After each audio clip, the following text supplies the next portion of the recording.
Have you ever shared something deeply personal with a man, thinking it would bring you closer only to feel regret or embarrassment afterward? You're not alone. In a world that constantly tells women to be open, vulnerable, and emotionally available, there's an underrated power in holding certain things back. Not because you're hiding who you are, but because not everything needs to be on display. Privacy isn't about secrecy. It's about protection. It's about owning your story, knowing when to speak, and when silence speaks louder. What most women don't realize is that men are wired differently when it comes to emotional information. Some things, once said, can shift how they view you, not always in your favor. It doesn't mean he's bad or manipulative. It just means certain truths hit differently, especially when shared too soon or without intention. This video is about helping you reclaim your emotional leverage. You'll learn how preserving a bit of mystery not only keeps you in control, but also commands more respect and long-term attraction. You'll start seeing privacy not as a wall, but as a boundary that honors your value. So before you bare your entire soul to someone who hasn't earned that level of access, let's talk about the 5 critical things women should never reveal to a man. What you don't say can be just as powerful as what you do, and in some cases, even more. Let's get into it. Let's start with the very first thing you should never share with a man: your deepest insecurities about yourself, especially the ones you haven't fully made peace with yet. We're not talking about healthy vulnerability or sharing emotions in a stable, trusting relationship. We're talking about the raw, unresolved, deeply personal narratives you carry. The ones that stem from trauma, comparison, shame, or fear, and putting them on the table too early or too openly. Here's the truth. When you give someone the blueprint to your emotional weak spots before you fully process them yourself, you risk 2 things. First, you hand over emotional power without knowing if it will be respected. Second, you unconsciously train that person to see you through your wounds instead of beyond them. Men in particular may not know what to do with that kind of information. While a good man might offer compassion, many, especially early in a relationship, will start to frame you around what you've revealed. You say, "I've always struggled with my body." And even if he never says it out loud, he begins to associate you with insecurity, not confidence. You say, "I have trust issues because my ex cheated." And he may now walk on eggshells, or worse, see an opportunity to manipulate that fear. Oversharing insecurities too soon can also disturb the balance of attraction. Whether we like it or not, people are drawn to confidence. That doesn't mean you need to pretend to be perfect, but it does mean you should lead with wholeness, not open wounds. You might think that sharing everything early on builds connection.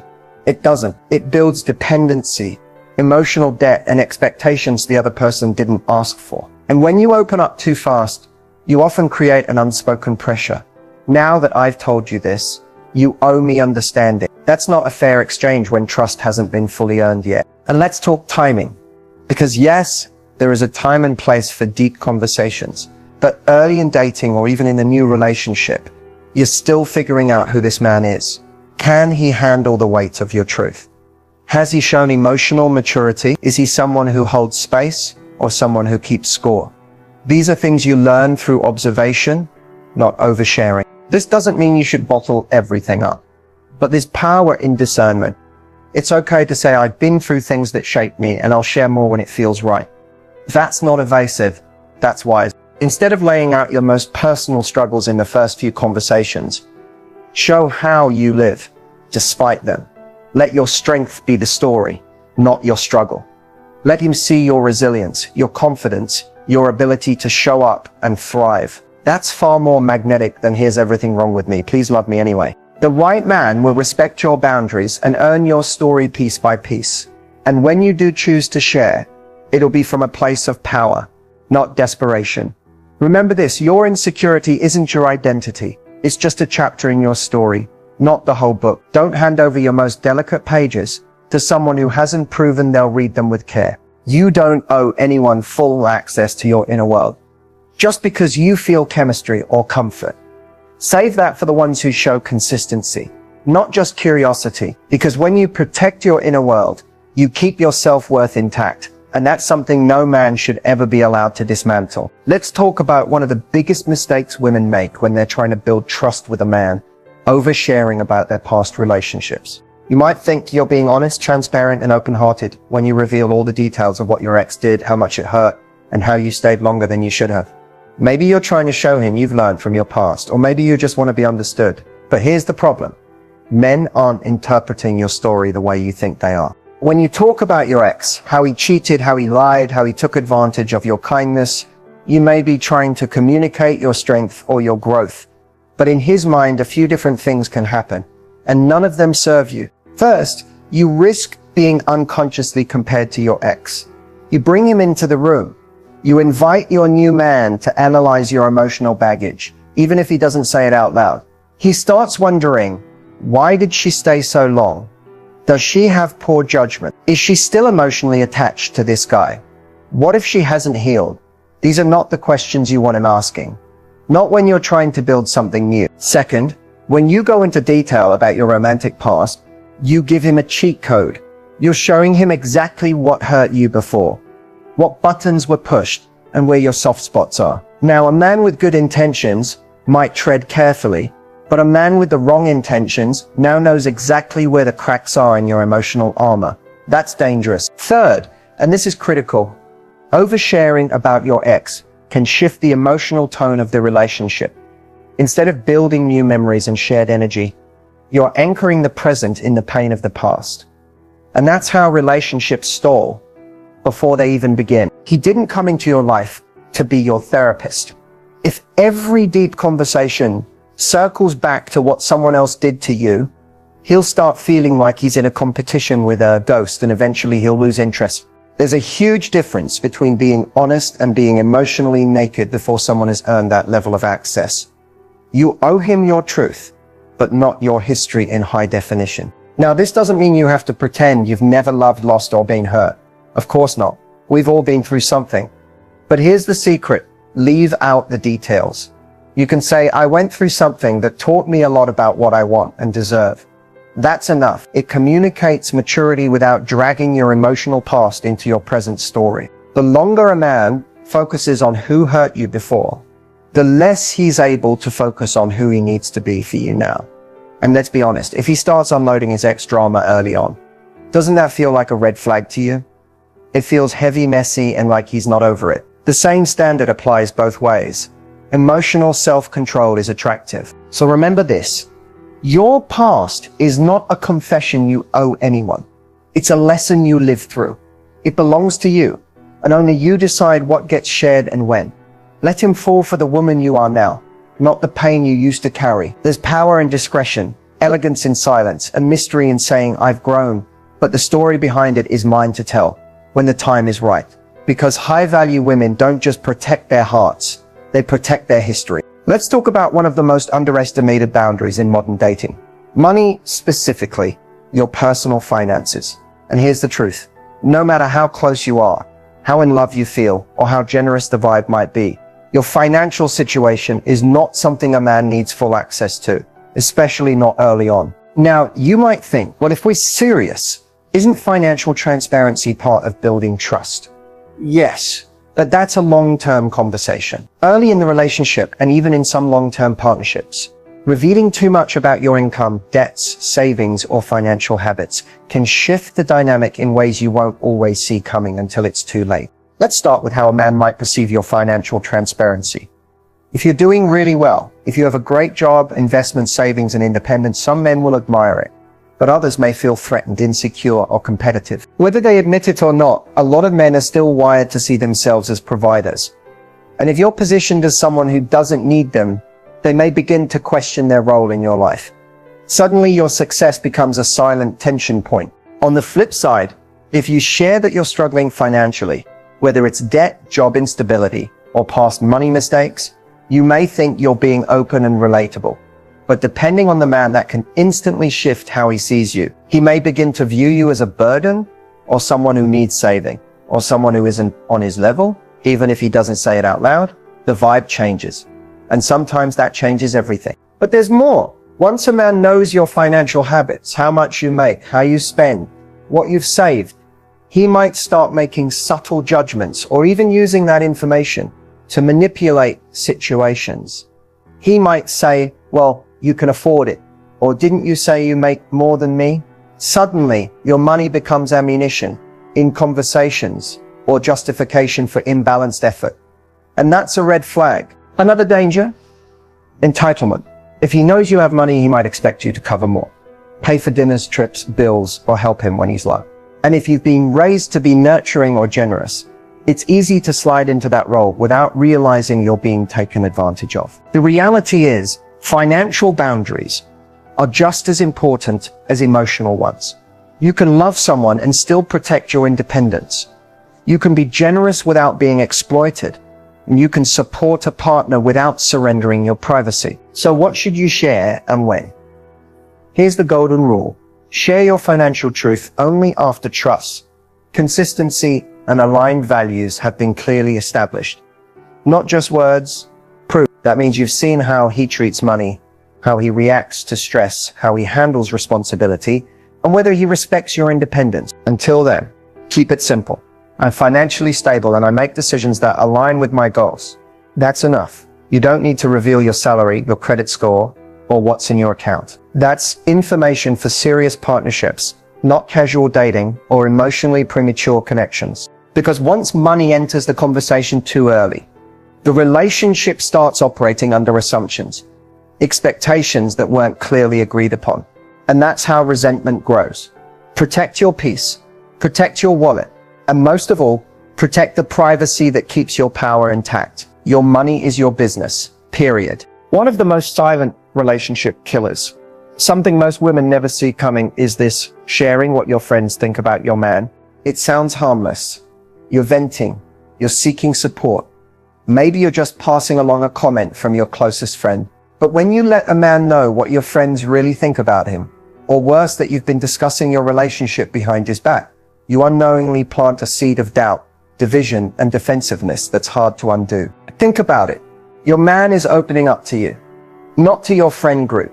When he shares his struggles, when he's vulnerable, when he makes a mistake, he's trusting you with that space. But if he starts to feel like everything he says or does is going to be analyzed, judged, or ridiculed by people he's never even confided in, you break something sacred, emotional safety. Now let's be real. We all need someone to talk to, and your girls are often your sounding board. But there's a difference between seeking wisdom and outsourcing your decisions. When every disagreement, every complaint, every flaw he has is being run through the group chat filter, you're not in a relationship with him. You're in a relationship shaped by external opinions, and that's dangerous. Because here's what happens next. Your friends will start forming their own narratives. Maybe they don't like how he talks, or what he does for a living, or the way he handled a disagreement. And the more you vent, the more ammo they collect. So when you're ready to forgive him, they're still holding on to the worst version of him you described and reminding you why you shouldn't. Now you're torn between your heart and their words. Even worse, when you tell him what your friends have said, you put him in a corner. Maybe you think it'll motivate him to do better. Maybe you think it's harmless. But from his perspective, it feels like betrayal. Like he's being judged by people who don't know him. Like his relationship isn't between two people. It's between him and a jury of women he didn't ask to be part of. Men don't forget that kind of exposure. They'll withdraw. They'll get guarded. And sometimes they'll stop showing up emotionally altogether because they no longer trust that their truth is safe with you. Now let's flip the lens. Imagine he was telling his boys everything about you. Every fight, every flaw, every personal detail. And then he told you what they all thought. Would you feel safe? Would you want to open up again? Probably not. Emotional loyalty means knowing what to keep between you and your partner. It means protecting the sacred space of your relationship. Even when you're angry, even when you're unsure, that doesn't mean you suffer in silence or ignore red flags. It means you confide wisely. Choose one trusted, mature voice, not a whole audience, someone who gives grounded advice, not emotional reactions. And most importantly, it means never using your friends' opinions as weapons in an argument. Saying, well, my friends think you're immature, or they all say I can do better, doesn't help you win. It guarantees you both lose. Because even if he forgives you, those words stay burned in his memory. Your relationship is your journey, not a group project. Protect it, respect it. And sometimes the most powerful thing you can do is keep what your friends say exactly where it belongs, in private. Because love can survive many things, but public scrutiny isn't always one of them. Let's get real for a second. Every woman has insecurities. Whether it's your body, your past, your voice, your laugh, your career, your family, there's something that makes you feel less than on certain days. That's human. That's normal. But here's what's not helping you in love. Wearing those insecurities on your sleeve and serving them up to a man as if they define you. We live in a time where vulnerability is praised, and yes, vulnerability can build intimacy. But there's a fine line between being emotionally open and emotionally exposed. Oversharing your insecurities, especially too soon, doesn't make a man feel closer to you. It makes him see you as unsure of your own worth. And that changes the entire emotional tone of how he relates to you. When you say, I know I'm not that pretty, I'm probably too much for you, or you'll probably leave me like everyone else, what you think you're doing is being relatable or self-aware. What you're actually doing is teaching him how to view you. You're writing the script for how he should treat you. You're silently saying, I don't think I'm enough, so you probably shouldn't either. And that energy, it's repellent. Not because your flaws are unlovable, but because your self-perception becomes his first impression. It's hard to admire someone who constantly signals they don't admire themselves. Now here's the kicker. Most men won't tell you that your oversharing is making them pull away. They'll just fade. They'll get quiet. The chemistry will start to feel forced, and you'll wonder what you did wrong, when in reality all you did was open a door that he wasn't ready or able to walk through. Men want to feel like they're building something with you, not constantly trying to lift you out of emotional quicksand. They want a partner, not a project. When you dump all your unprocessed insecurities on him, you're asking him to fix something that only you have the power to heal. And yes, you deserve someone who holds space for you. Someone who sees your softness and loves you through it. But here's the secret. That kind of love starts with you. You have to show up rooted in your own worth, not hoping someone else will water your confidence for you. You don't need to announce your insecurities for them to be valid. You don't need to pre-apologize for existing. You don't need to reveal every doubt in your head just to prove you're real. Being real means owning your presence, not shrinking from it. If something about yourself makes you uncomfortable, you get to work on it privately or share it in pieces with someone who's earned the right to hear it. Because the more emotionally naked you are with someone who hasn't shown depth, safety, or consistency, the more likely you are to feel exposed, misunderstood, or worse, used. So here's what to do instead. Focus on who you're becoming. Lead with the strength you've built through your journey, not the wounds that still ache. Let your energy say, yes, I've struggled. Yes, I've doubted, but I'm still standing. And I know what I bring to the table. Because the most magnetic thing a woman can ever be is secure in her silence, secure in her value, secure in knowing that she is enough without needing constant reassurance. Oversharing doesn't make you lovable. Self-trust does. Let him fall for your light, not the shadows you haven't made peace with yet. You've made it this far for a reason. Maybe part of you already knew that you've been giving too much of yourself away, too soon, too freely, too openly. Not because you're weak, but because you're human. And because, as women, we're often taught that love means total access. That if you really care, you should open every door, share every secret, and give someone the full map to your soul. But here's what no one tells you. Real love doesn't require you to give away your power.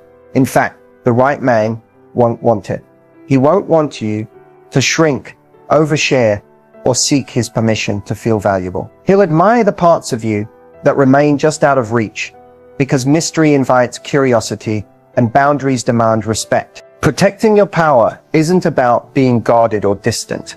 It's about being intentional. It's knowing that your story is sacred. Your emotions, your past, your insecurities, your finances, your friendships, those aren't casual talking points. They're pieces of your identity. And if someone hasn't earned the right to hold them with care, they haven't earned the right to know them at all. You don't need to prove anything to be loved. You don't need to perform emotional gymnastics or hand over pieces of yourself hoping someone will stay. The right person stays because of your energy, your presence, your peace, not because you gave them backstage access to your every flaw. You are allowed to be kind and discerning, soft and self-protective. You can laugh, love, connect deeply, and still hold a part of yourself back. Not because you're hiding, but because you're honoring yourself. Your mystery isn't a manipulation tactic. It's the quiet confidence that says, I know who I am and not everyone gets the full version of me. That's not cold, that's powerful. And ironically, it's that energy that draws in a partner who's worthy of knowing more. Because when a woman knows her value, she doesn't need to overshare to keep someone interested. She doesn't rush to give away her story. She lets it unfold, page by page, to someone who's proven they'll treat every word with respect. Protecting your power is about knowing the difference between openness and vulnerability, between sharing to build connection and bleeding out in hopes of being rescued. It's about recognizing that silence can speak just as loudly as confession, and that sometimes the strongest thing you can do is simply say nothing at all. So take a moment. Think about what you've been sharing. Think about who's been getting pieces of you they didn't earn, and ask yourself, what have those conversations cost you? Your peace, your confidence, your emotional leverage. It's never too late to take your power back. You don't owe anyone unlimited access. You don't need to explain your boundaries. And you don't need to apologize for keeping sacred things sacred. You are the prize. Your presence is enough. And your power, it's not in how much you give, it's in what you choose to protect. So as this video ends, make a choice, not to close off, but to close ranks. Tighten your circle, sharpen your standards, hold your truth like the crown it is. Let them earn the right to know you, because you are worth